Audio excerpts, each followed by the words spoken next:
remind ourselves of what a solution is. Solutions are homogeneous mixtures, and a mixture is made up of two or more different chemical substances. So these can be solids and liquids, gases and liquids, gases and another gas. They can be a bunch of different things. Because we're dealing with intermolecular forces, the most common that we will see is a liquid solvent and a either solid, liquid, or gas solute, okay? We won't be dealing with gas and gas mixtures. We've done that before in chapter 10 last semester. And we won't be dealing with solid-solid mixtures, things like brass or other alloys, okay? We're not gonna do that. We're gonna be dealing mainly with one component being a liquid, and then the other component either can be a solid, liquid, or a gas. Solutions have the solute component. It's usually the one that's in a smaller amount, or what we call the minor component. That is typically what we've looked at in reactivity. Last semester in chapters 7 and 8, we talked about the solute being the ionic compound that did the displacement reaction. A solvent is usually in higher abundance, called the major component. And that solvent for us has typically been water. We can see other ones, right? But overall, the solution formation is going to be the result of the intermolecular forces of the solute and the solvent particles, okay? We said like dissolves like before, where we've tried to compare polar with polar things, nonpolar with other nonpolar things, and see how solutions could be made. We talked about miscibility last chapter. Now, we are going to be looking at the intermolecular forces between the solute particles, the solvent particles, and then together combine the solute and solvent particles, all right? Common types, gaseous solutions, air is a gas mixture, right? We talked about air last semester. Liquid solutions, these are where we're really gonna be focusing in this chapter. Chapter 13 is right here. Gases and liquids, think about club soda. I'm not sure if you guys even think about club soda, but just thinking about normal everyday Pepsi versus Coke, right? Just soda in general, it has carbon dioxide dissolved in it. That's how we get the carbonated idea. Liquid, that can be ethanol in water, not promoting drinking for underage minors. But most alcohols that we find at the store are a combination of ethanol in water. Seawater is a lot of salts, dissolved solids in liquid water. Those are the ones that we're most likely going to be talking about. Again, solid solutions such as brass, which is copper and zinc mixed together, and other alloys are also mixtures, but we most likely will not touch upon them. Solubility is a term that we are going to use a lot. Solubility is when one substance, the solute, dissolves in another substance, the solvent. And it's said to be soluble if they mix, all right? And they can be solids in water, like salt, sodium chloride, or any ionic compound that can dissolve in water. Bromine, Br2, the diatomic, is soluble in other compounds. Methylene chloride is CH2Cl2 and Br2, right? These two can dissolve in one another or be soluble. When one substance does not dissolve in another, it's called insoluble. Oil and water, good old salad dressing, not going to mix those two components. You can shake them and try to get them to mix, but then nature's tendency is always to mix if intermolecular forces mix. And so with oil and water, not so much. And so we want to look at the intermolecular forces. The nature's tendency towards mixing has to do with entropy, right? The ability for more options, more microstates, right? There's nature's tendency, right? And entropy of the universe is always increasing in a reaction. And so that is one factor. We're going to be talking about the intermolecular forces of attraction a lot. Here's nature's tendency towards mixing, just to remind ourselves. Entropy. Entropy, that mixing of the physical system leads towards a lower potential energy. However, the formation of the solution does not necessarily lower the potential energy of a system. And so when two ideal gases, such as neon and argon, are put into the same container, they spontaneously mix, even the difference in if the attractive forces are negligible. Okay, so why we like gas mixtures here is because gases have very, very weak intermolecular forces. And so we're just showing how part of the reason for mixing has to deal with entropy. So don't forget entropy. Entropy is really, really important. Entropy is that measure of energy dispersal throughout a system. And the energy has a spontaneous drive to spread out over a large volume, because then that gives it the more spread out something is, and it allows the gas to expand and can fill the container, it spreads its energy out, all right? And so part of this is entropy that we talked about last unit. Solutions also have intermolecular forces. So not only would they be entropically favorable, and talking about mixing as being part of the natural forces that spontaneously allow things to mix, but also the intermolecular force effects. And that's why we're going to talk about liquids with other states of matter. Because liquids are where intermolecular forces truly shine, and we can talk about them. So energy changes in the formation of most solutions involve differences in attractive forces between particles. We can have dispersion forces, dipole-dipole, hydrogen bonding, or ion dipole forces, all right? So we might see that the solute and the solvent have intermolecular forces themselves, but then when they mix, they could have any number of the same or different intermolecular forces.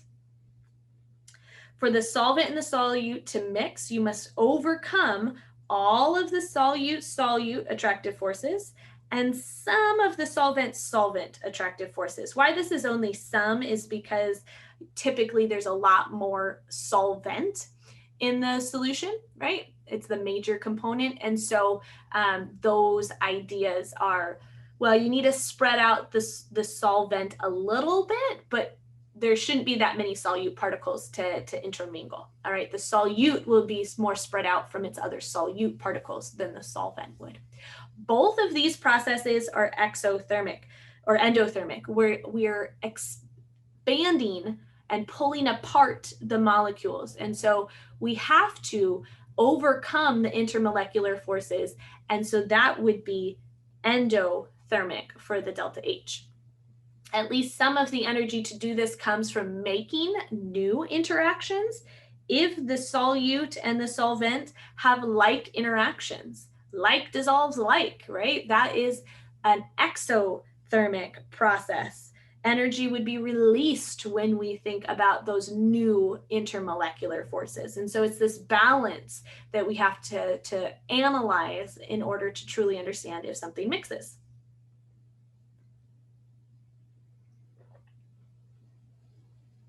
Relative interactions and the solution formation. So if the solvent-solute interactions, these new ones, right, between the two different particles, if they are greater than what was previous for the pure substances, then the solution generally forms, all right? If the new interactions are equal to the old interactions, the solution generally forms. The only cases, especially solutions involving water, solvent structural changes that occur during solvation, during the actual mixing, if they decrease entropy, that might prevent the solution from forming, but we're not going to talk too much about those. We'll just assume that generally these form. If the solvent-solute interactions, the new ones, are less than the original, then the solution will only form if the energy difference is small enough to be overcome by the entropy of mixing, all right? Typically, they do not form. It all depends on what's happening in terms of the entropy.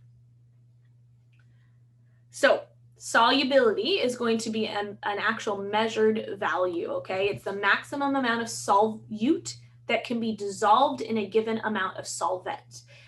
Usually it's in grams per milliliter or grams per gram, all right? And it's grams of the solute per grams of the solvent or grams of the solute per milliliter of the solvent. It's a ratio that we're going to be dealing with.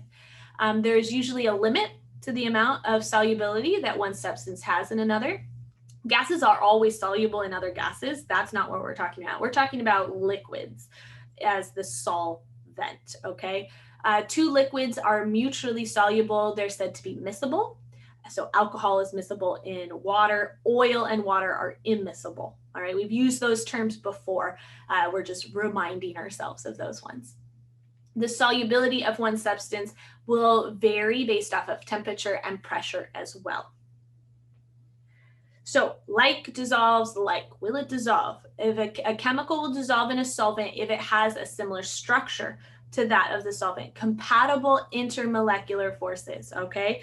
So if something has just London dispersion and we're trying to mix it with something that can hydrogen bond, not gonna happen, all right? Polar molecules and ionic compounds will be more soluble than just the polar molecules by themselves because we're introducing ion dipole forces. So we could always introduce a new, stronger intermolecular force, but it typically only shows up with ionic compounds and polar molecules, water, ethanol, things like that. Nonpolar molecules are more soluble in nonpolar solvents because all they contain are London dispersion forces, the weakest. All right, heats of solution. When some compounds such as sodium hydroxide dissolve in water, a lot of heat is released. It's a very exothermic reaction.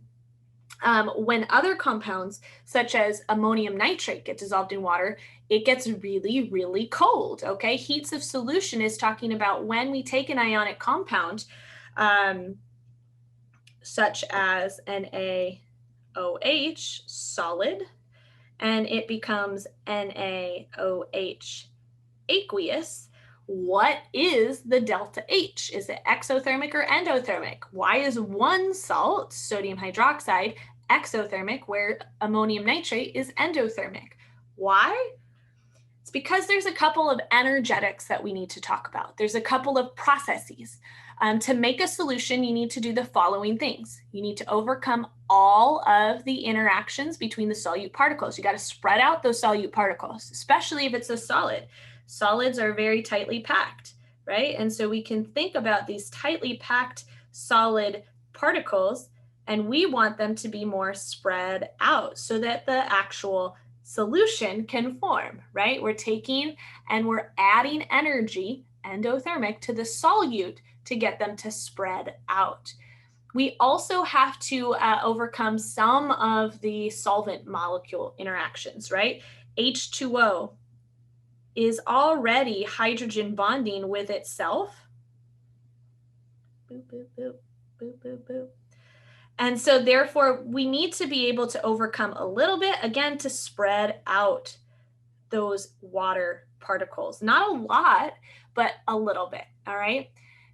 Form new attractions. This is the delta H of mixing. This is when we actually get to say, okay, let's take those solute particles that we just spread out, and we'll take the solvent particles.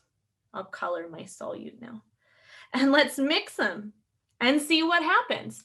If that process creates new intermolecular forces, then we could see mixing, all right? The overall enthalpy of the solution, delta H of the solution, involves two endothermic processes and one exothermic process. And we want the solution to form, delta H of the solution needs to be negative, or at least very close to zero.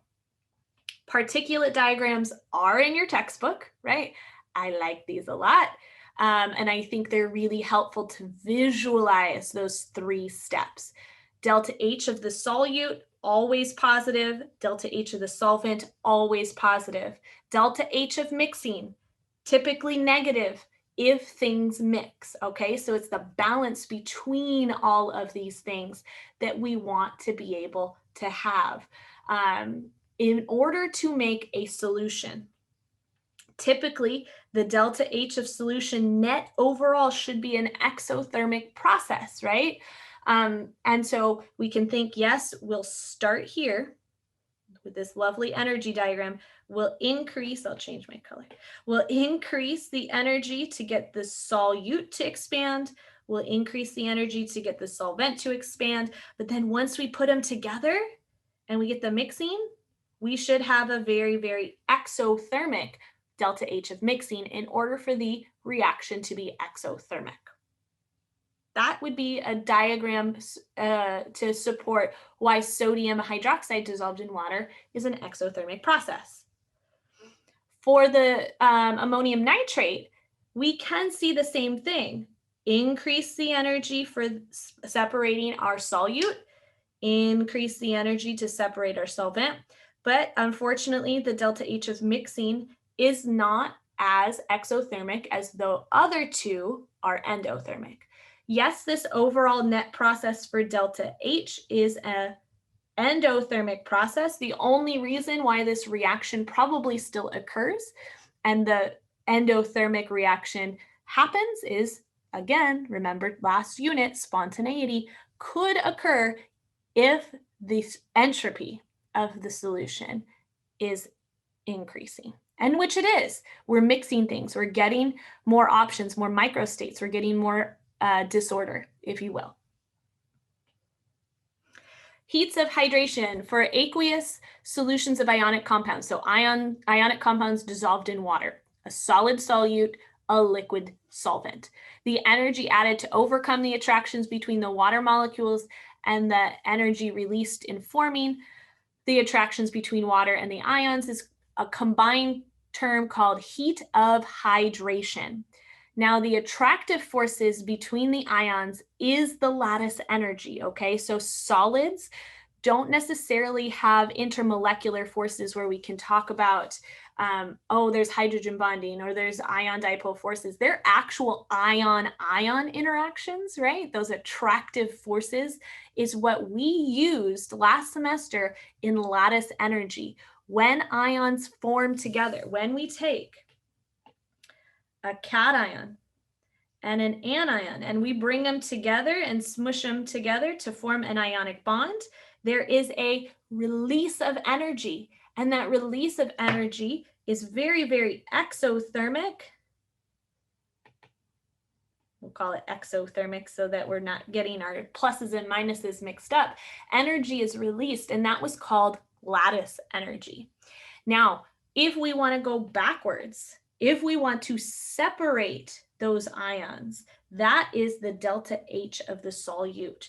So when we think about the ionic compound itself, the amount of energy required to separate those two ions is the same magnitude but opposite sign of the lattice energy, the energy released when the two ions came together.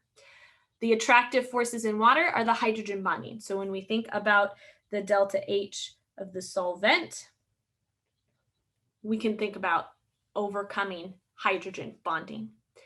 Now, the attractive forces between the new ions and water are ion dipole forces. We sometimes combine the delta H of mixing and the delta H of the solvent because they are so much smaller than that of lattice energy. And so it's usually this delta H of hydration that we are going to be talking about as the overarching factor of whether a delta H of solution is exothermic or endothermic. All right, we want to look at both a little bit of the solvent, but this is very, very small in terms of endothermic. This would be larger exothermic, all right? And lattice energy is just a huge value. So for an aqueous solution of an ionic compound, all right, the delta H of solution can be written in a couple of different ways, okay? We can take the delta H of the solute and replace it with the negative of lattice energy. Why? Well, because those are technically more available written numbers in a chart. We can also combine that delta H of solvent and the delta H of mixing and form it into the delta H of hydration. We typically only do this when the solvent is water. All right, when we're dealing with something dissolving in water, which we are typically going to do in this class. All right, and then we can rearrange it either way. These are the same. All right, just depending on what you want in front or in back. All right.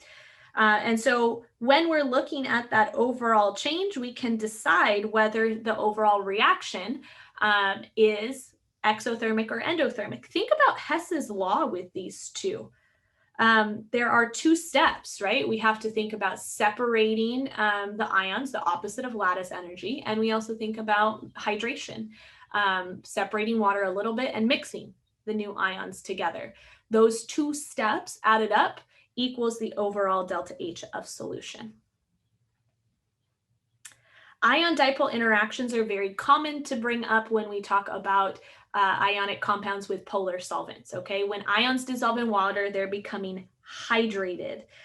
Each ion is surrounded by water molecules, okay? And so it helps when we start to think about potassium fluoride here in a solution. We have the potassium ion being totally surrounded by the delta minuses of water. And we have the fluoride anion being totally surrounded by the delta positives, the H's of water. And so it's the formation of these ion dipole attractions that typically cause the heat of hydration to be very exothermic.